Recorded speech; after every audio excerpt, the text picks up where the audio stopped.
वालेकुम स्टूडेंट्स। आज हम चैप्टर 15 होम्योस्टेसिस 12 ग्रेड्स इन बोर्ड के जो है वो एक्सरसाइज सॉल्व करेंगे। एक्सरसाइज तो सॉल्व करेंगे, साथ साथ मैं आप लोगों की कंसेप्चुअल मेकिंग करूँगी, जो कि बहुत ज़्यादा ज़रूरी है क्योंकि जिन बच्चों ने आगे एमकैट देना है तो उनके कॉन्सेप्ट स्ट्रॉन्ग होना बहुत ज़्यादा ज़रूरी है। ठीक है, ना सिर्फ ये कि आप लोग सिर्फ इस क्वेश्चन को सॉल्व करें, इसके आंसर ढूंढें और बस छोड़ दें थ्योरी को। थ्योरेटिकल कॉन्सेप्ट जो है अगर आप बहुत ज़्यादा स्ट्रॉन्ग बनाएंगे तो उससे आपको ये फ़ायदा होगा कि आपका एमकैट का पेपर आसानी से क्लियर हो जाएगा। अच्छा, हम स्टार्ट करते हैं। होम्योस्टेसिस तो आपको सबको पता ही होगा क्या होता है।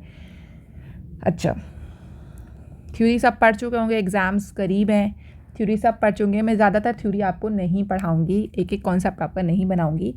मैं सिर्फ वो कॉन्सेप्ट आपके बिल्ड करना चाह रही हूँ जो कि एक्सरसाइज से लिंक्ड है। ठीक है,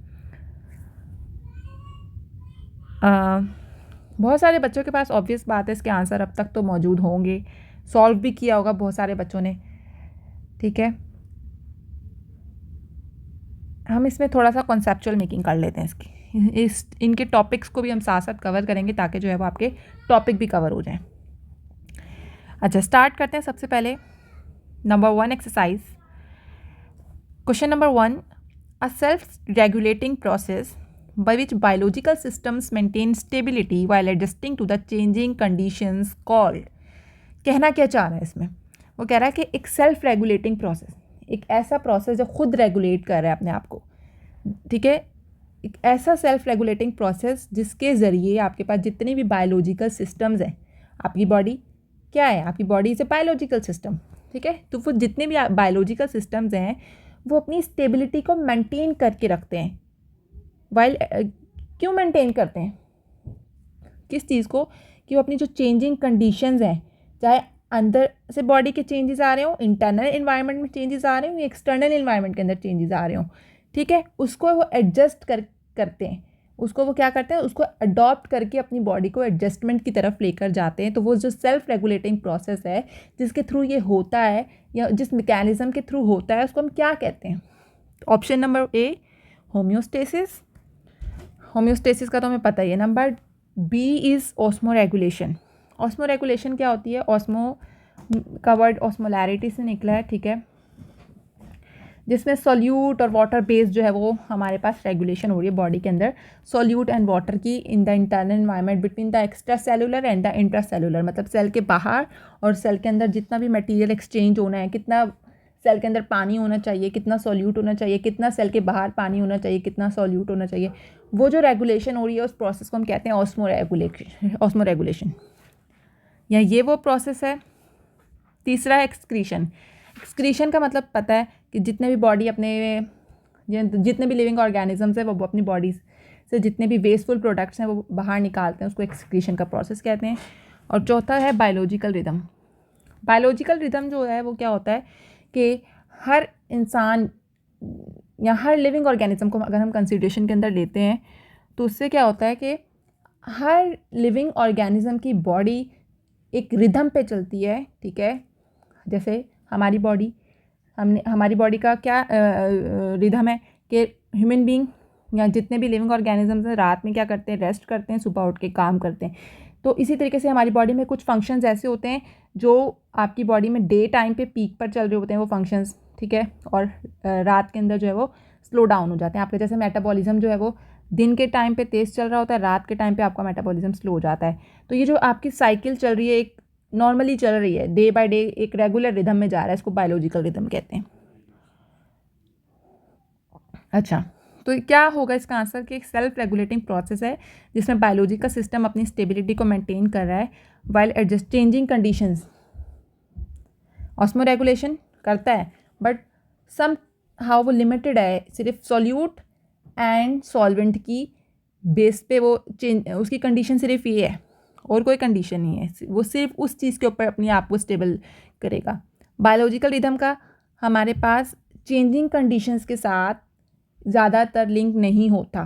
ठीक है, एक्सक्रीशन बिल्कुल भी लिंक नहीं करती चेंजिंग कंडीशंस के साथ क्योंकि वो एक परमानेंट मैकेनिज्म है जो कि बॉडी के अंदर होता है। तो इसका आंसर क्या होगा हमारे पास? होम्योस्टेसिस। थोड़ा सा होम्योस्टेसिस के टॉपिक से गो थ्रू कर लेते हैं। अच्छा, The term homeostasis was introduced by Walter B. Cannon. He described it as a self-regulating process by which biological systems maintain stability while adjusting to the changing conditions. तो यहाँ पर answer मिल गया हमारे पास कि टर्म होम्योस्टेसिस जो है वो एक बायोलॉजिस्ट था जिसका नाम था वॉल्टर्स बिकैनन. उसने एक टर्म डिस्क्राइब की थी. उसने कहा था कि जितने भी सेल्फ रेगुलेटिंग प्रोसेस होते हैं बॉडी के अंदर जिसमें बायोलॉजिकल सिस्टम अपनी स्टेबिलिटी को मेंटेन करते हैं. क्यों मेंटेन करते हैं? क्योंकि जितने भी कंडीशंस के अंदर चेंज आ रहे होते हैं तो बॉडी अपने आप को मेंटेन करके रखती है कि वो ना ज़्यादा ऊपर जाए और ना ही ज़्यादा डीप जाए, इसलिए. अच्छा, होम्योस्टेसिस जो होता है वो ज़रूरी होता है for the continuity of life को कंटिन्यू रखने के लिए ऑब्वियस बात है ज़रूरी है. As it is responsible for the stability of body functions, ताकि बॉडी फंक्शंस अपने तवाज़ुन के अंदर काम करें. ठीक है, अकॉर्डिंग टू द एनवायरनमेंट में, क्योंकि एनवायरनमेंट में चेंज आ रहा है, चाहे वो एक्सटर्नल एनवायरनमेंट हो चाहे इंटरनल एनवायरनमेंट, दोनों में चेंज आ रहा है.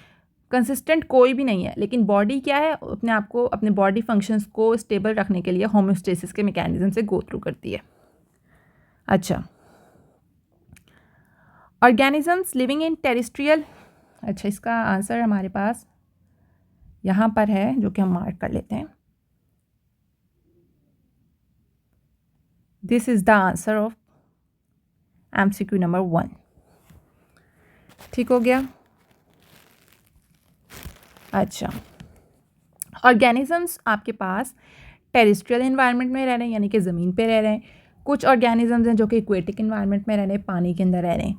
These environments have variable conditions. कह रहे हैं कि ये जो एनवायरनमेंट है इनकी कंडीशन मुख्तलिफ हैं, एक अलग अलग हैं. ठीक है, डैट इज़ कुछ एनवायरनमेंट ज़मीन की ऐसी है जो कि मॉडरेट, कुछ बहुत ज़्यादा एक्सट्रीम पे है, यानी कि कहीं का टेम्परेचर बहुत ज़्यादा, अगर कोई एक ऐसी ज़मीन है जहाँ पे बहुत ज़्यादा टेम्परेचर है, कोई ऐसी जगह है, या कोई एक ऐसी जगह भी होगी जहाँ पे टेम्परेचर बहुत ज़्यादा लो है, जहाँ पे बॉडी का सर्वाइवल बहुत ज़्यादा मुश्किल है. ठीक है, जो कि ऑर्गेनिज्म के ऊपर, उनकी बॉडी के ऊपर इन्फ्लुएंस करते हैं. And they tend to develop, और वो क्या करते हैं कि वो अपने आप को डेवलप कर लेते हैं ऑर्गेनिजम्स, यानी कि अडेप्ट कर लेते हैं अपने आप को, ताकि वो उनके अपने फिजिकली तौर पे भी और फिजियोलॉजिकल, यानी कि जो बॉडी के अंदर नॉर्मल फंक्शंस हो रहे हैं वो भी उनके चेंज हो जाते हैं, नॉर्मल चेंज हो जाते हैं, फिजियोलॉजिकल चेंजेस आ जाते हैं उनकी बॉडी के अंदर इन्वायरमेंट के अकॉर्डिंगली. ठीक है, इन view of the environmental changes, कह रहे हैं अगर हम देखें एनवायरमेंटल चेंजेस क्या क्या होते हैं, तो ऑर्गेनिजम्स क्या करते हैं, ऑर्गेनिजम्स को ज़रूरत होती है कि वो अपने इंटरनल बॉडी इन्वायरमेंट को मेंटेन करके रखें एक सुइटेबल लिमिट्स तक. The body environment comprises of different components including body fluids. ठीक है, अब बॉडी के अंदर क्या क्या है, बॉडी इन्वायरमेंट में क्या क्या आ जाता है, बॉडी को किस किस चीज़ के अंदर अपनी एडजस्टमेंट करनी पड़ती है, बॉडी फ्लूइड्स के अंदर, टिश्यूज़ के अंदर, ऑर्गन्स में और सिस्टम लेवल पर भी. These components are physiologically well integrated and efficiently controlled and coordinated by endocrine as well as nervous system.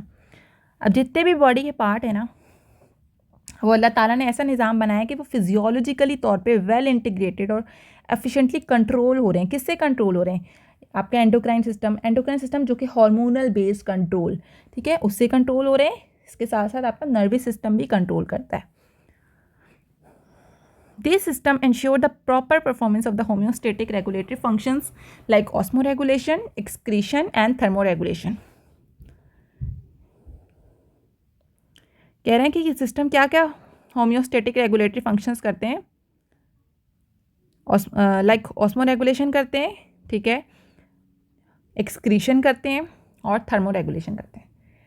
ये तीनों चीज़ें, चाहे ऑस्मोरेगुलेशन मैंने पहले बात की थी, एक्सक्रीशन हो गया, एक्सक्रीशन भी एक तरह से जो है वो यही काम कर रही है कि वो बॉडी से, आपकी बॉडी में जो है वो वेस्ट प्रोडक्ट की एक्यूमुलेशन को रोक रही है, बल्कि उसको एक्सक्रीट करिए ताकि बॉडी जो है वो फिल्टर्ड आउट हो जाए. ठीक है, और थर्मोरेगुलेशन करिए बॉडी के अंदर और एडजस्ट करिए ताकि आपकी बॉडी जो है वो बैलेंस करे. इसी तरह thermoregulation is a big mechanism, जो कि अगर आपकी बॉडी के अंदर टेम्परेचर की रेगुलेशन नहीं होगी तो आपकी बॉडी सर्वाइव ही नहीं कर पाएगी.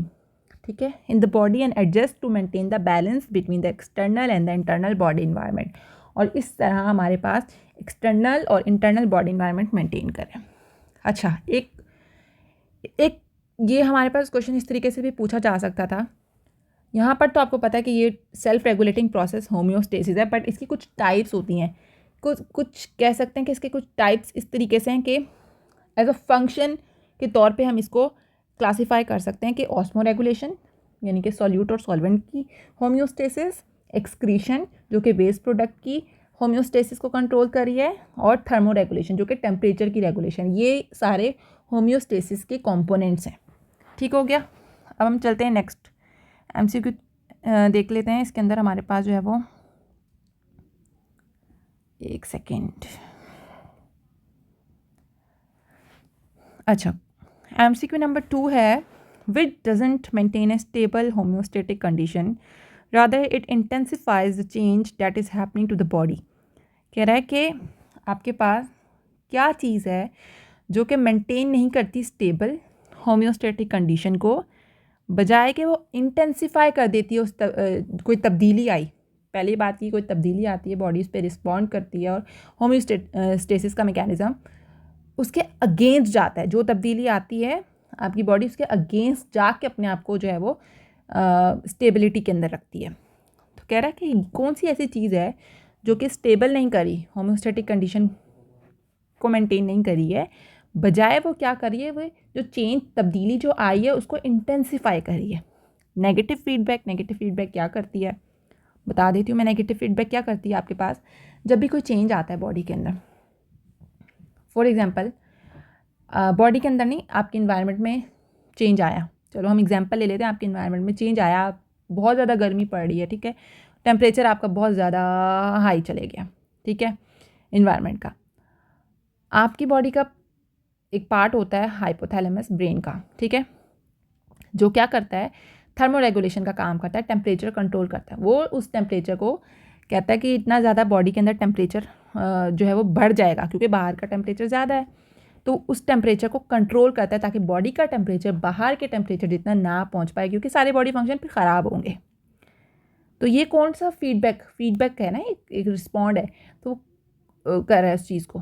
तो कौन सी चीज़ जो है वो इसको कंट्रोल करी है, नेगेटिव फीडबैक, यानी कि जो तब्दीली आई उसने उस तब्दीली को अडॉप्ट, देखा कि इस तब्दीली का क्या हमारी बॉडी के अंदर क्या पर्पज़ है, क्या चीज़ वो क्या इफेक्ट लेकर आएगी, ठीक है, तो वो उस तरीके से जो है वो अपना चेंज जो है वो अपना रिस्पॉन्स जो है वो शो कर रही है, तो वो नेगेटिव फीडबैक होती है। और वो नेगेटिव फीडबैक क्या करती है, अपोजिट देती है। पॉजिटिव फीडबैक क्या करती है, पॉजिटिव फीडबैक ये करती है, आपकी बॉडी का आपकी इन्वायरमेंट का टेम्परेचर बढ़ा, आपकी बॉडी ने बोला कि ये, उसने बजाय उस चीज़ को कंट्रोल करने के उसने और टेम्परेचर को बढ़ाना शुरू कर दिया, तो वो पॉजिटिव फीडबैक है।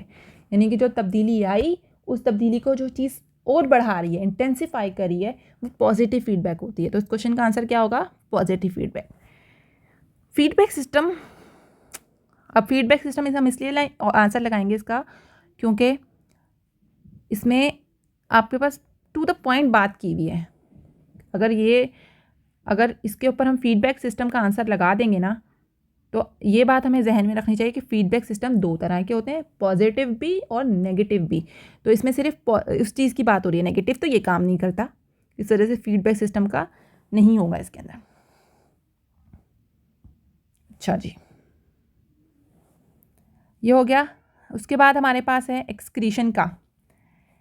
एक्सक्रीशन का आपके पास इससे कोई लिंक नहीं है, एक तरह से होता है लिंक, ऐसी बात नहीं है आपकी बॉडी में, लेकिन एक्सक्रीशन भी लाइक फीडबैक सिस्टम अगर एक्सक्रीशन का रिस्पॉन्ड करेगा तो इसके अंदर भी पॉजिटिव भी होगा और नेगेटिव भी होगा, क्योंकि अगर आपकी बॉडी से सॉल्यूट निकल गए तो अगली बारी क्या करेगा, बॉडी उसको कंट्रोल करेगा, निकलने नहीं देगी, गुर्दों को बोलेगी कि आपने एब्जॉर्ब कर लेना इनको, अब निकलने नहीं देने, ठीक है। तो इस एक्सक्रीशन भी दो तरह की होती है, पॉजिटिव नेगेटिव फीडबैक देगी।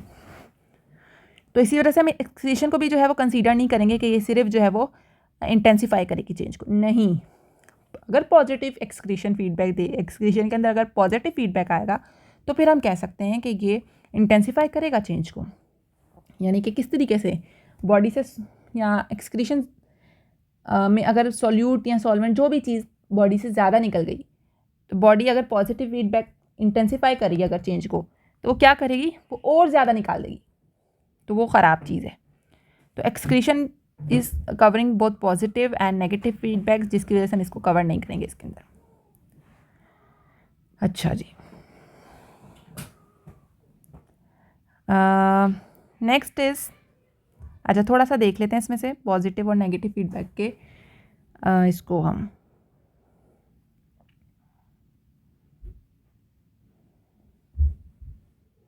फीडबैक सिस्टम की बात करते हैं। Feedback in biology are response within a system. System के अंदर रिस्पॉन्स है, क्या है, मॉलिक्यूल के लेवल पर भी हो सकता है, सेल ऑर्गेनिज्म के लेवल पर भी हो सकता है और बड़ी पॉपुलेशन के लेवल पर भी हो सकता है। जो क्या करता है, that influences the continue activity और प्रोडक्टिविटी ऑफ डैट सिस्टम। कि कंटिन्यू एक्टिविटी क्या है सिस्टम की, या उस सिस्टम की प्रोडक्टिविटी क्या है, वो रिस्पॉन्ड कर रही है। जैसे फीडबैक इज़ नथिंग। अगर मैं आपको बोलूँ मैंने आप लोगों को कैसा पढ़ाया, मुझे उसका आप रिस्पॉन्स दें।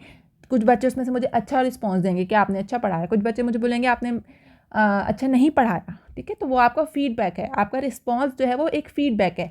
मैं अगर एक सिस्टम हूँ, अगर मैं आपसे पूछती हूँ तो आप से मैं यही क्वेश्चन करती हूँ, तो मैं एक सिस्टम हूँ, ठीक है। तो अगर आप उस पर रिस्पॉन्स करेंगे तो इसे आपका क्या कहूँगी मैं, आपका फीडबैक है वो। अच्छा, दो तरह के फीडबैक होते हैं, यानी कि जो भी चेंज आया, कोई भी तब्दीली आई, उस पर बॉडी ने अपना क्या रिस्पॉन्स शो किया, चाहे वो सेलुलर लेवल पर, चाहे वो मॉलिक्यूलर लेवल पर, ऑर्गेनिज्म के लेवल पर, या फिर ऑर्गन सिस्टम के लेवल से लेके अगर आप पॉपुलेशन तक चले जाओ, तो क्या रिस्पॉन्स शो करती है बॉडी, एक पॉपुलेशन किसी भी तब्दीली पे, तो उसको कहा जाता है फीडबैक, ठीक है। दो तरह के फीडबैक होते हैं, पॉजिटिव और नेगेटिव फीडबैक। सबसे पहले हम बात करेंगे पॉजिटिव फीडबैक की। अच्छा, द फीडबैक, पॉजिटिव फीडबैक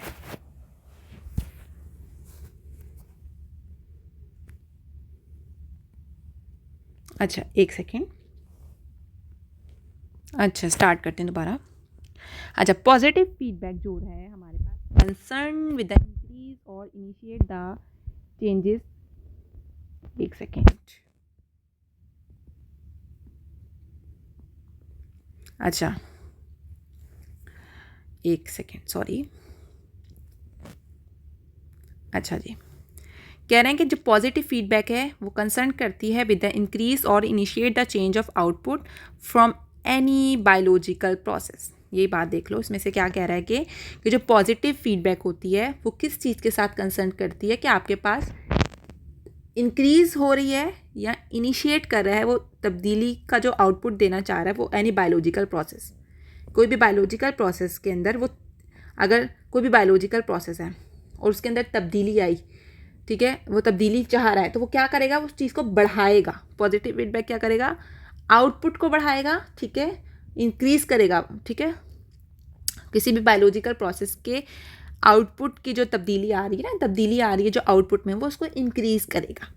कि फॉर एग्जांपल अगर बॉडी आपकी इंजर्ड होती है और उसमें से बहुत ज़्यादा खून बहता है, ब्लीड करती है, तो पॉजिटिव फीडबैक क्या करता है, positive feedback begins by the action of platelets. Platelet के एक्शन से शुरू होगा, ठीक है, क्योंकि जब भी बॉडी, ऑब्वियस बात है, एक नेचुरल अल्लाह ताला ने मैकेनिज़्म रखा है कि जब भी बॉडी से ब्लीडिंग होती है तो वो एक प्लेटलेट का फंक्शन जो है, वो प्लेटलेट अपना काम तेज़ करना शुरू कर देते हैं, क्योंकि हमें पता है प्लेटलेट क्लॉट फॉर्मेशन करते हैं, खून को जमाते हैं। Platelet reach at the site of injury. अब क्या करते हैं प्लेटलेट, क्या करते हैं, जहाँ पर ज़ख़म हुआ होता है वहाँ पर पहुँचना शुरू कर देते हैं, दौड़ते हुए जो सर्कुलेटिंग ब्लड है उससे आते हैं और इंजरी जहाँ पर हुई होती है उधर जो है वो पहुँच जाते हैं। देखते हैं कि यहाँ पर जो है वो डैमेज एरिया है और एक साथ स्टिक होना शुरू कर देते हैं ताकि जो है वो ब्लड लॉस को स्टॉप किया जाए और एक पैचअप लगा दिया जाए जहाँ पे टियर हुआ है वहाँ पर, ठीक है। इवेंचुअली ब्लड क्लॉट बन जाता है। The loss of blood is capped to a minimum. अब जो लॉस ऑफ ब्लड है वो बहुत कम रखा जाता है and the positive feedback and, और पॉजिटिव फीडबैक ख़त्म हो जाती है। Positive feedback does not maintain a stable homeostatic condition. यहीं पर आपको आंसर मिल गया इसका, जो कि यहाँ पर मैं, जो कि MCQs हमने पढ़ा था। एक सेकेंड, ये क्यों नहीं हो रहा मार्क, इससे हो जाएगा। This is the answer of MCQ number 2 कि पॉजिटिव फीडबैक मेंटेन नहीं करती एक स्टेबल होम्योस्टेटिक कंडीशन को। बल्कि वो क्या कर देती है, वो इंटेंसिफाई कर देती है चेंज को जो कि बॉडी के अंदर हो रहा है। ठीक है, अच्छा, क्या इस पैरा में आपको कुछ समझ नहीं आया होगा जो मैंने बात की है? मैं आपको पिक्चर के थ्रू समझाती हूँ क्या कहना चाह रहा है। चलो, इसने इस पैरा में क्या बात की वो हम समझ लेते हैं इसमें। ठीक है, सबसे पहले क्या कहना चाह रहा है कि पॉजिटिव फीडबैक के मैकेनिज्म को, थ्योरी को छोड़ दो, इस मतलब इस पैरा को छोड़ दो। इसमें मैं आपको इस पिक्चर के अंदर, एक सेकेंड, इसके अंदर मैं आपको सारा समझाती हूँ। सबसे पहले क्या हुआ, यहाँ से स्टार्ट करते हैं। यहाँ पर आपकी ये जो है वो ब्लड वेजल्स है जिसके अंदर ब्लड सर्कुलेट कर रहा है। इसके अंदर ब्रेक हुआ, ठीक है, या फिर टेयर हुआ ब्लड वेजल की वॉल के अंदर। क्या हुआ, ब्रेक हुआ या टेयर हुआ ब्लड वेजल की वॉल के अंदर। ठीक हो गया। अब हमारे पास जब ये ब्रेक हुआ तो उसके नतीजे में आपके पास पॉजिटिव फीडबैक साइकिल शुरू हो गई। पॉजिटिव फीडबैक साइकिल आपके पास क्या हुई, शुरू हो गई। अब जब पॉजिटिव फीडबैक शुरू हुई तो प्लेटलेट्स जो हुए, क्या हुए, चिपकना शुरू हो गए उस जगह पर जहाँ पर इंजरी हुई थी। इस जगह पे इंजरी हुई थी, इधर प्लेटलेट आना शुरू हो गए। ठीक है, ये प्लेटलेट आना शुरू हो गए इस जगह पे, और उन्होंने केमिकल्स को रिलीज़ करना, इस जगह पर आना शुरू हो गए। ठीक है, यानी कि प्लेटलेट्स आना शुरू हो गए इधर, और उन्होंने यहाँ पर अडेयर हो गए। ठीक है, बस इतना सा पॉजिटिव फीडबैक साइकिल का काम था। उसने रिस्पॉन्स कर दिया, जो तब्दीली आई थी उसने अपना आउटपुट दिखा दिया, उसने प्लेटलेट्स को इस जगह पे भेज के अडेयर करवा दिया। अब फीडबैक साइकिल यहाँ पर एंड हो गई। जब एक प्लग बन गया ना, प्लेटलेट्स का जब जमा होगा तो उसको प्लग कहते हैं, जब वो बन गया फीडबैक साइकिल स्टॉप हो गई। अच्छा, जब फीडबैक साइकिल स्टॉप हो गई, आपको पता है जब भी प्लेटलेट एक जगह जमा हो गए ना, इस तरीके से जमा हो गए, तो उन प्लेटलेट्स ने क्या किया, और ज़्यादा केमिकल रिलीज़ किया और बहुत ज़्यादा प्लेटलेट्स को अट्रैक्ट करना शुरू कर दिया। ठीक है,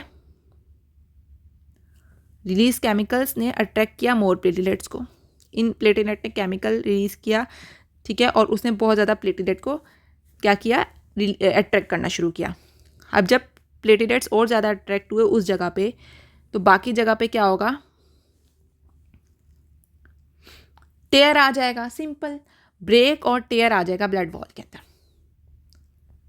तो उसने और काम खराब, छोटे ग्रेड पर हो, 12th पर हो, जैसे जैसे आप ऊपर अल्लाह ताला आपको लेकर जाएगा, आप देखोगे जब आप मेडिसिन के लेवल पर जाओगे तो देखोगे, ये आपकी पूरी थ्योरी है, आप आगे पढ़ोगे कि जब कहीं पर ब्लीडिंग होती है, ठीक है, तो क्या होता है कि ब्रेक और टेयर आता है ब्लड वॉल के अंदर, वहाँ पर प्लेटलेट आते हैं, प्लेटलेट जमा होते हैं, फिर प्लेटलेट क्या करते हैं, जमा होते हैं और केमिकल रिलीज़ करते हैं, और प्लेटलेट आते हैं। जब एक जगह से प्लेटलेट आ रहे हैं तो प्लेटलेट कंज्यूम हो रहे हैं, ख़त्म हो रहे हैं, जिसकी वजह से और ब्लीडिंग होती है। ठीक है, तो ये एक पॉजिटिव फीडबैक है जो कि स्टेबल कंडीशन को मेंटेन नहीं कर रहा बल्कि तब्दीली को इंटेंसिफाई कर रहा है। ये पॉजिटिव फीडबैक है। अच्छा, अब हम चलते हैं नेगेटिव फीडबैक की तरफ। अच्छा, नेगेटिव फीडबैक क्या करता है आपके पास, सप्रेस करता है नॉर्मल फिजियोलॉजिकल एक्टिविटीज़ को to bring body back to normal state, ताकि बॉडी को वो वापस जो है वो नॉर्मल स्टेट पे लेकर आता है। एग्जांपल, अगर when it is cold out, बाहर बहुत ठंड है और बॉडी टेम्परेचर आपका उस ठंड की वजह से कम हो रहा है, जो कि नॉर्मल रेंज पर रहता है, और उसकी वजह से बॉडी टेम्परेचर कम हो रहा है, ठीक है, तो फिर क्या होता है आपके पास, सेट पॉइंट, एक बॉडी ने सेट पॉइंट अपनी बॉडी में एडजस्ट किया होता है। एक फिजियोलॉजिकल वैल्यू होती है, ये आ सकता है MCQ आपका, कि एक सेट पॉइंट क्या चीज़ है, एक फिजियोलॉजिकल वैल्यू है, आपकी बॉडी ने अपनी एक वैल्यू एडजस्ट की हुई है जिसके ऊपर नॉर्मल रेंज पे आपकी बॉडी काम कर रही होती है। एक वैल्यू के ऊपर अगर वो ऊपर नीचे होता है, फ्लक्चुएशन आती है उसके अंदर, तो फिर बॉडी रिस्पॉन्ड करती है। Normal range is the restricted set of values, set point होता है बॉडी का। नॉर्मल रेंज क्या है, is the restricted set of values that is optimally healthful and stable. एक नॉर्मल रेंज क्या है, एक वैल्यू की एक सेट पॉइंट की तरह रिस्ट्रिक्टेड सेट होता है जो कि आपकी बॉडी के लिए ऑप्टिमली हेल्थफुल होता है और एंड स्टेबल होता है। नेगेटिव फीडबैक लूप जो होता है will cause the body to shiver producing heat and ultimate body temperature will return within the set point. अच्छा, सारी बात छोड़ो, मेरी बात सुनो क्या कहता है। अच्छा, इसमें ये कह रहा है, नीचे वाली पिक्चर देखो, इस पिक्चर में देखो कि आपके पास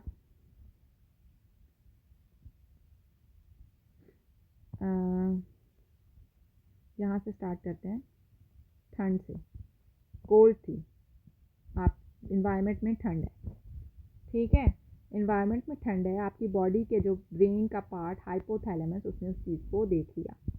वहाँ पर एक कंट्रोल सेंटर होता है और उस कंट्रोल सेंटर का जो पॉइंट होता है नॉर्मल बॉडी को मेंटेन करने के लिए वो होता है 98.6 फ़ारेनहाइट।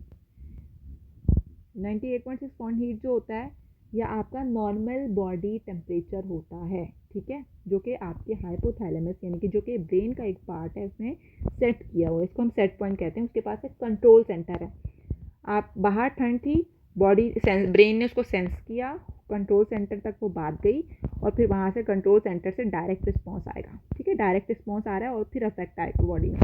उसका अफेक्ट क्या आएगा, आपकी ब्लड वेजल्स, बहुत इंपॉर्टेंट चीज़ है जो कि आपकी अभी भी आ सकती है और इसके बाद जो आप लोगों का एमकेट एग्ज़ाम होगा उसके अंदर भी आ सकती है। वो ये है, कोल्ड पे बॉडी क्या रिस्पॉन्ड देती है, ब्लड वेजल्स कॉन्स्ट्रिक्ट हो जाती हैं, स्वेट ग्लैंड्स इनएक्टिव हो जाते हैं। क्यों, किसी के पास आंसर है इसका? ब्लड वेजल्स कॉन्स्ट्रिक्ट हो जाती हैं ताकि हमारे पास जब कोल्ड है, ठीक है, कोल्ड की वजह से ब्लड वेजल्स इसलिए कॉन्स्ट्रिक्ट हो जाती हैं ताकि ब्लड फ्लो में थोड़ी रिस्ट्रिक्शन आए। ब्लड फ्लो में जब रिस्ट्रिक्शन आएगी ना तो बॉडी वार्म अप होती है।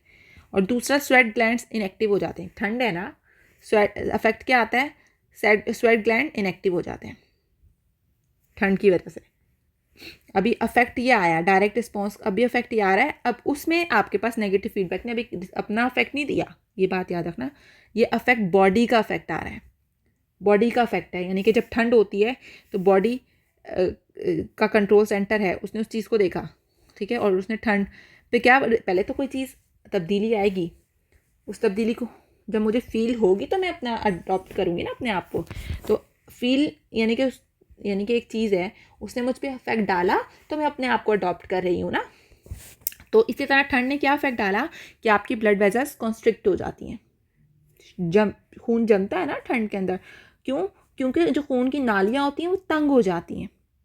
स्वेट ग्लैंड्स क्या होते हैं आपके, जो जिनसे स्वेट पर्सपायरेशन का प्रोसेस होता है, स्वेटिंग का प्रोसेस होता है, वो जो ठंड की वजह से क्या होते हैं, आपके जो स्वेट ग्लैंड है, सर्दियों में पसीना आता है किसी को, बहुत बहुत बहुत मिनिमम लेवल पर आता है, लेकिन जैसे गर्मियों में आता है वैसा नहीं आता। क्यों, क्योंकि स्वेट ग्लैंड ठंड के अंदर इनएक्टिव हो जाते हैं। अब बॉडी ने अपना आप तो मेंटेन करना है, वो नेगेटिव फीडबैक क्या करेगी, नॉर्मल बॉडी टेम्परेचर कर देगी, ठीक है, नेगेटिव फीडबैक ये काम करेगी। इसी तरीके से अगर गर्मी है अगर, तो क्या होगा, सेंस किया कंट्रोल सेंटर ने, इस गर्मी की वजह से क्या चेंज आता है बॉडी में, ब्लड वेसल्स डायलेट हो जाती हैं, खून ज़्यादा तेज़ी से दौड़ता है, स्वेट ग्लैंड एक्टिव हो जाते हैं और वो बहुत ज़्यादा पसीना जो है वो पर्सपायरेशन का प्रोसेस करते हैं, स्वेटिंग का ज़्यादा प्रोसेस करते हैं ताकि आपके पास क्या हो, बॉडी कूलिंग पर जाए। तो वो उसका इफेक्ट ये आ रहा है। अब नेगेटिव फीडबैक क्या कर देगी, नॉर्मल कर देगी बॉडी के टेम्परेचर को। तो ये नेगेटिव फीडबैक का काम है कि जो पॉजिटिव फीडबैक इंटेंसिफाई करती है तब्दीली को, नेगेटिव फीडबैक एडजस्ट करती है बॉडी के साथ, मेंटेन करती है नॉर्मल पे, ठीक है। तो ये हमारे दूसरे क्वेश्चन का आंसर था। क्वेश्चन नंबर 3 देख लेते हैं। फ्रेश वाटर ऑर्गेनिजम्स, ये वाला हम पढ़ रहे हैं, इसमें एक सेकेंड,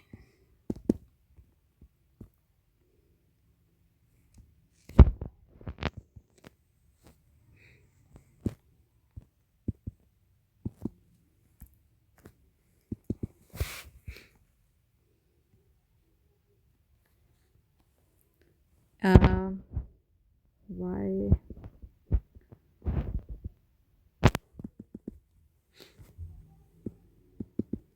oh sorry,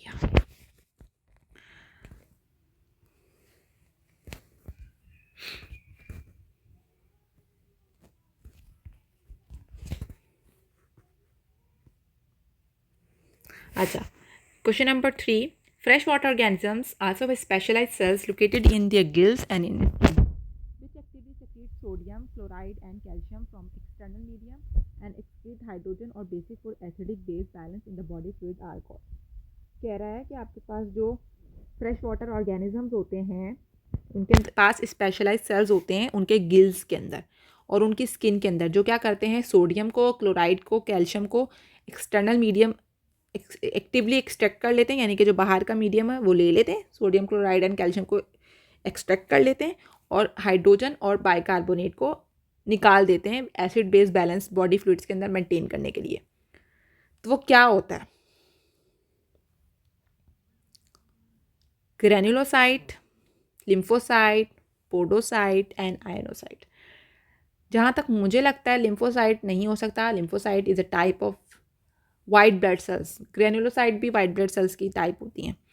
आयनोसाइट्स हो सकते हैं क्योंकि आयंस की बात हो रही है इसके अंदर। और पोडोसाइट जो है वो फूड प्रोसेस होते हैं जो कि हमारे पास फ्रेश वाटर ऑर्गेनिजम्स के पास नहीं होते। पोडोसाइट जो है वो लाइक अमीबा वगैरह के पास होते हैं। ठीक है, तो इसका आंसर जो है वो आयनोसाइट होगा, जो कि थ्योरी के अंदर हम थोड़ा सा टॉपिक पढ़ लेते हैं, कवर हो जाएगा थोड़ा सा टॉपिक। ठीक है, एक सेकेंड,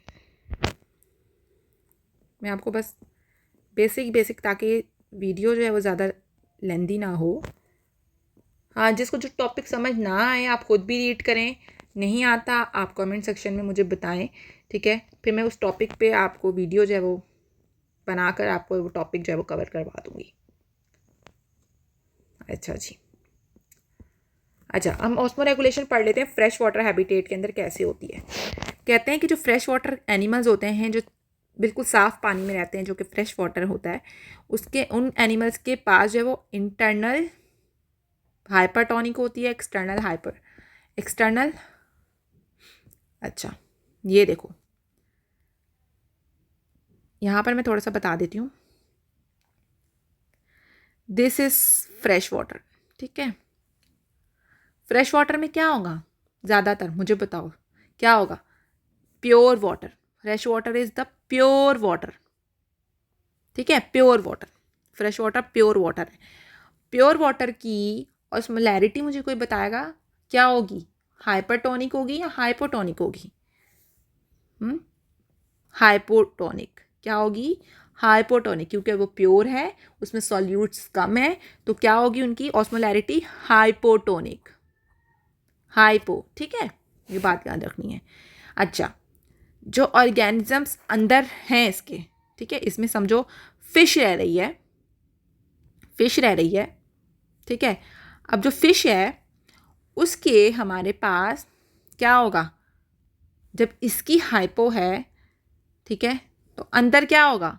उसको पता है कि बाहर सॉल्यूट नहीं है, क्या वो अपने सॉल्यूट इस पानी में ज़ाया करेगी? नहीं करेगी। क्यों? क्योंकि उसको पता है अगर मैं अपने सारे सॉल्यूट ज़ाया कर दूंगी तो मुझे बाकी सॉल्यूट कहाँ से मिलेगा? क्योंकि मेरी बाहर की इन्वायरमेंट में सॉल्यूट नहीं है। वो अपनी अंदर की इन्वायरमेंट को कैसे मेंटेन करके रखेगी? हाइपरटोनिक, यानी कि अपने पास सॉल्यूट्स को सेफ रखेगी। वो अपने अंदर की इन्वायरमेंट को हाइपरटोनिक रखेगी। तो क्या बात की उन्होंने कि फ्रेश वाटर एनिमल्स के पास अंदर की इन्वायरमेंट हाइपरटोनिक है, बाहर की इन्वायरमेंट हाइपोटोनिक है। फ्रेश वाटर फिशेस क्या करती हैं? उनको प्रॉब्लम क्या होता है?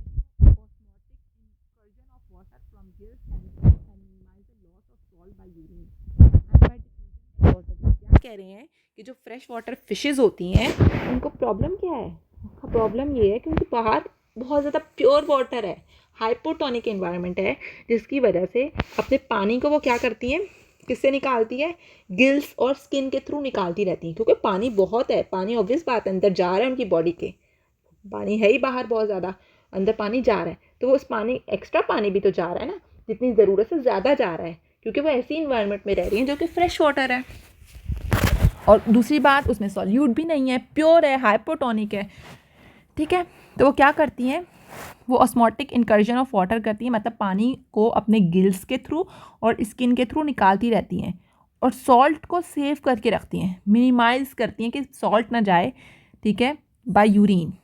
ठीक है, किडनी के प्रोसेस के थ्रू, यानी कि अपना जो क्या कहते हैं, इनका जो यूरिनेशन का प्रोसेस है उससे ये मिनिमाइज़ करके रखती हैं, और bye diffusion across the gills, और गिल से डिफ्यूजन के थ्रू ये अपने नमक को यानी कि अपने सॉल्यूट्स को निकलने नहीं देती। The water influx and salt removal are balance from the kidney by producing dilute urine.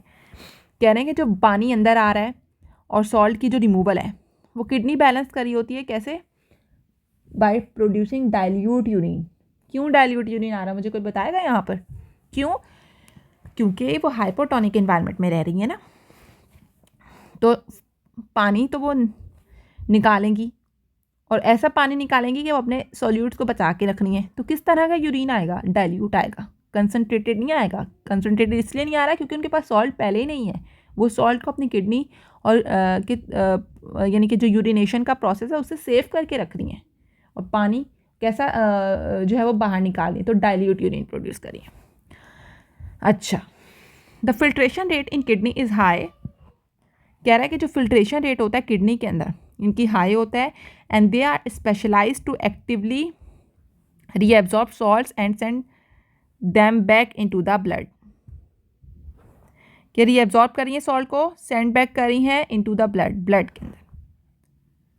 मतलब अपने क्या कह रहे हैं कि एक सेकेंड कि ये फिल्ट्रेशन रेट इनका किडनी का हाई है, और ये स्पेशलाइज्ड हैं, कि ये स्पेशलाइज्ड इस चीज़ में है कि सॉल्ट को रीअब्जॉर्ब करके रख रही हैं। किस चीज़ में स्पेशलाइज हैं ये? सॉल्ट को रीअब्जॉर्ब करके रख रही हैं और वापस उनको ब्लड में भेज रही हैं, ताकि उनकी बॉडी में नमकियात की कमी ना हो जाए, क्योंकि बाहर वाली इन्वायरमेंट में नमकियात ऑलरेडी नहीं है। फ्रेश वाटर ऑर्गेनिज्म, यहाँ पर आपके क्वेश्चन का आंसर मिलेगा आपको। Fresh water organisms also have specialized cells located in their gills and in skin called ionocytes, which actively excrete sodium chloride and calcium from external medium, extract sodium chloride and calcium from external medium and excrete hydrogen or basic bicarbonate for acid base balance in the body fluids. तो ये आपके question का answer है कि जो fresh water organisms होते हैं उनके पास उनके गिल्स में और उनकी स्किन के अंदर स्पेशलाइज सेल्स होते हैं, जिसको हम आयनोसाइट्स कहते हैं, जो कि एक्टिवली सोडियम क्लोराइड और कैल्शियम को एक्सटर्नल मीडियम से एक्सट्रैक्ट कर लेती हैं। ठीक है, क्योंकि उनको नमकियात की कमी है, तो उनके पास आयनोसाइट्स होते हैं उनकी स्किन के अंदर भी और उनके गिल्स के अंदर भी, जो कि सोडियम को भी ले लेते हैं, जितना भी पानी के अंदर बाहर में मिल रहा है, थोड़ा मिल रहा है, जितना मिल रहा है वो ले लेते हैं, सोडियम को भी, क्लोराइड को भी और कैल्शियम को भी। और क्या करते हैं, पानी में हाइड्रोजन आयन होता है, उस हाइड्रोजन आयन को या बेसिक जो बाइकार्बोनेट आयन होता है उसको बाहर निकाल देते हैं, ताकि उनकी बॉडी के अंदर, बॉडी फ्लूइड्स के अंदर एसिड बेस बैलेंस का मैकेनिज्म हो। ठीक है, ये हमारे क्वेश्चन नंबर 3 का आंसर है। Next is question number 4। MCQ number 4 पर आ जाते हैं। अच्छा, यहाँ पर है रीनल कॉर्टेक्स, एक सेकेंड।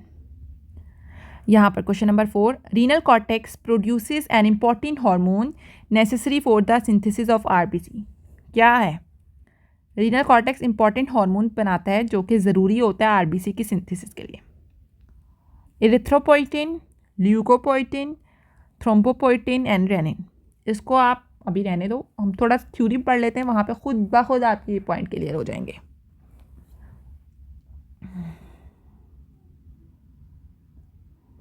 एक सेकेंड, मैं थोड़ा सा बस आपको गो थ्रू दे दूँ यहाँ से, कॉर्टेक्स क्या होता है, मेड्यूला क्या होता है, ठीक है, ताकि जो है वो, अच्छा यहाँ पे किडनी का थोड़ा सा पढ़ा देती हूँ।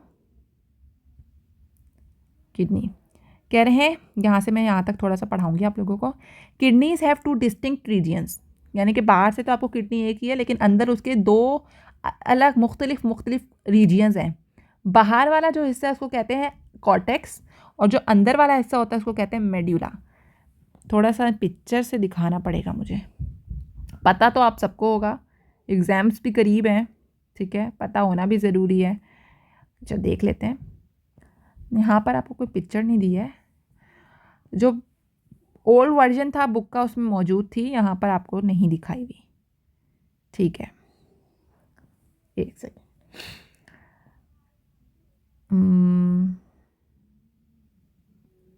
मैं आपको दिखा देती हूँ क्या किस चीज़ की बात करें वो।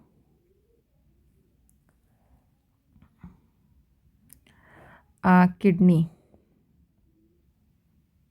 कॉर्टेक्स एंड मेड्यूला, ठीक है, इसकी बात करें। इस रीजन की बात हो रही है हमारे पास कि ये कॉर्टेक्स है, बाहर वाला हिस्सा, बाहर कैप्सूल है सबसे पहले, ठीक है, एक सेकेंड सॉरी, ये कैप्सूल है, this one is the cortex and this one is the medulla, ठीक हो गया। ये अंदर वाला मेड्यूला है, बाहर वाला ये जो कोन शेप है ये मेड्यूला है और बाहर वाला हिस्सा कॉर्टेक्स है, ठीक है, ओके। अच्छा जी, kidneys have two distinct regions internally, outer cortex, inner medulla. Renal cortex is surrounded by renal capsules which provide shape to the kidney. कह रहा है कि जो renal cortex होता है, renal cortex, sorry, renal cortex जो होता है, आपको पहले आपको पिक्चर में दिखाया है कि वो उसके ऊपर कैप्सूल होता है जो कि आपके पास एक किडनी को शेप देता है। रीनल कॉर्टेक्स कंटेन, अब रीनल जो कॉर्टेक्स है वहाँ पर आर्ट्रियोल्स आ रहे हैं, वेन्यूल्स आ रहे हैं और सेल्स होते हैं जिसको कहते हैं नेफ्रॉन। ये आ सकता है एमसीक्यू कि रीनल कॉर्टेक्स के पास क्या क्या होता है, आर्ट्रियोल होते हैं, वेन्यूल्स होते हैं और सेल्स होते हैं जिसको कहते हैं नेफ्रॉन, ठीक है। क्या है renal cortex, outer thin region है, ठीक है, उसके बाद मेड्यूला आता है एंड और ये रीनल कॉर्टेक्स क्या करता है, एक इम्पॉर्टेंट हार्मोन बनाता है जिसको कहते हैं इरिथ्रोपोइटिन। इरिथ्रोपोइटिन क्यों से बनता है, ताकि आरबीसी की सिंथेसिस हो, इरिथ्रोपोइटिन ज़रूरी होता है। जिनके गुर्दे ख़राब होते हैं उनके अंदर इरिथ्रोपोइटिन नहीं बढ़ता, उसकी वजह से उनके खून नहीं बन पाता, ठीक है। और उसके बाद हम रीनल मेड्यूला की बात करते हैं। रीनल मेड्यूला जो होता है उसमें क्या होता है, कॉम्पैक्ट 7 से 8 conical shape masses of tissues होते हैं जिसको क्या कहते हैं, रीनल पायरामिड्स। जो पीछे मैं आपको पिक्चर दिखाई थी ना कॉर्न शेप, तो उसको कहते हैं रीनल मेड्यूला। उसमें क्या है 7 to 18 conical shape masses of tissues होते हैं जिसको क्या कहते हैं, रीनल पायरामिड्स। द पायरामिड्स कहाँ पर है, मेड्यूला के जो अंदर कोन्स हैं उसको ही पायरामिड्स कह रहे हैं। The spaces in between pyramid, अब जो पायरामिड्स के दरमियान में छोटी छोटी जगह है उनको रीनल कॉलम्स कहते हैं, ठीक है। ये सारा मैं भी पिक्चर से क्लियर कर दूंगी एक।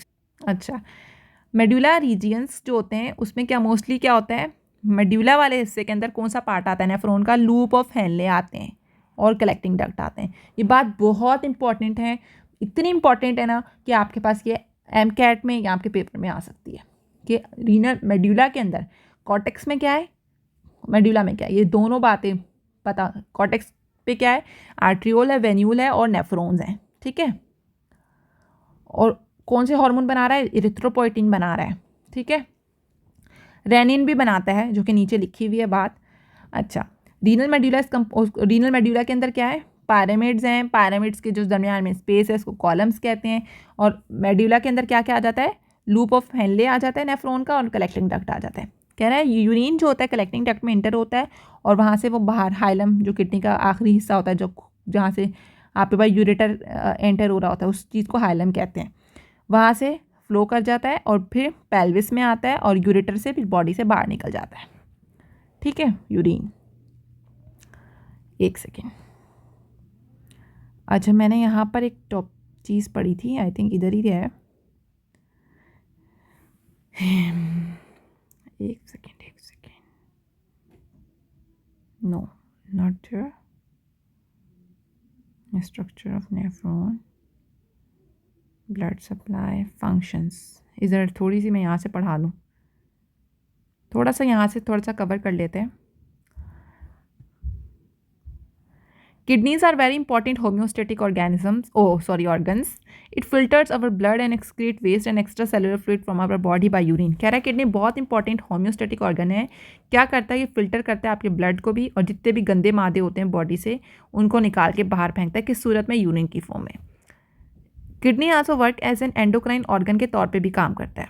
ये बहुत इंपॉर्टेंट बात है कि किडनी एंडोक्राइन ऑर्गन के तौर पे किस तरीके से काम करता है, यानी कि हार्मोन, एंडोक्राइन मतलब हार्मोनल बेस क्या काम करता है, हार्मोन रिलीज करता है लाइक रेनिन और इरिथ्रोपोइटिन। अब इनके फंक्शंस पढ़ लो, ठीक है। वही बात की थी, ऑप्शन में रेनिन भी था, इरिथ्रोपोइटिन भी था, लेकिन अब क्या कौन क्या कर रहा है वो पता होना ज़रूरी है। कुछ बच्चों ने सिर्फ ये पढ़ा हुआ होगा किडनी रेनिन बना रहा है, एरिथ्रोपोइटिन। अब जिनके जहन में रेनिन रह जाएगा वो रेनिन का ऑप्शन पे टिक कर देंगे, जिनके जहन में एरिथ्रोपोइटिन होगा एरिथ्रोपोइटिन के ऑप्शन पे टिक कर देंगे। लेकिन किसी को बेसिक नहीं पता होगी कि रेनिन क्या करता है, पूरा क्वेश्चन पढ़ लें, थोड़ा सा रेनिन के बारे में थ्योरी पता हो तो MCQ आपका सही जाएगा। अच्छा, रेनिन मेंटेन करता है ब्लड प्रेशर को, ठीक है, ये बात याद रखनी है, जबकि एरिथ्रोपोइटिन जो है वो रेड ब्लड सेल की प्रोडक्शन करता है। This one, renin maintains the blood pressure while erythropoietin is involved in the red blood cell production. अच्छा, कह रहा है किडनी क्या करता है आपके पास, प्रोड्यूस करता है active form of vitamin D3 which helps to absorb calcium. Kidney आपके पास विटामिन D3 भी बनाता है, ठीक है, जो कि विटामिन D3 का काम क्या होता है, कैल्शियम को एब्जॉर्ब करती है। ये छोटी छोटी बातें अगर अभी से कॉन्सेप्ट स्ट्रॉन्ग हो जाएंगे, बहुत ज़्यादा आसानी होगी आगे पढ़ने में, कम पढ़ोगे अच्छे मार्क्स आएंगे, ठीक है। Kidney produces an active form of vitamin D3 which helps to absorb calcium and phosphorus in our bones. Kidney क्या करता है आपके पास, active form of vitamin D3 produce करता है, जो क्या हेल्प करता है आपके पास, कैल्शियम और फॉस्फोरस को एब्जॉर्ब करता है आपकी हड्डियों में से, ठीक है।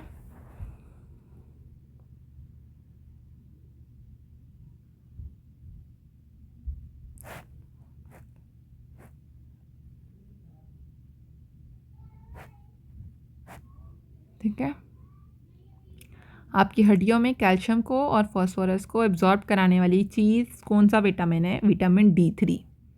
इसका एक और नाम होता है कोलीकैल्सिफेरोल, जो कि अभी शायद आप लोगों के लेवल पे बड़ी बात हो जाए, लेकिन याद रखो कोलीकैल्सिफेरोल जो होता है इसका नाम होता है कोलीकैल्सिफेरोल, कैल्सिट्रायोल, ये इसके नाम है, ठीक है।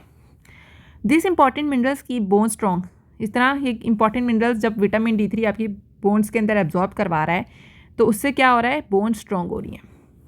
किडनी बैलेंस करते हैं आपकी बॉडी की pH, ठीक है, by making changes and adjusting amount of bicarbonate from the urine back to the blood and by secretion of hydrogen ion into the urine.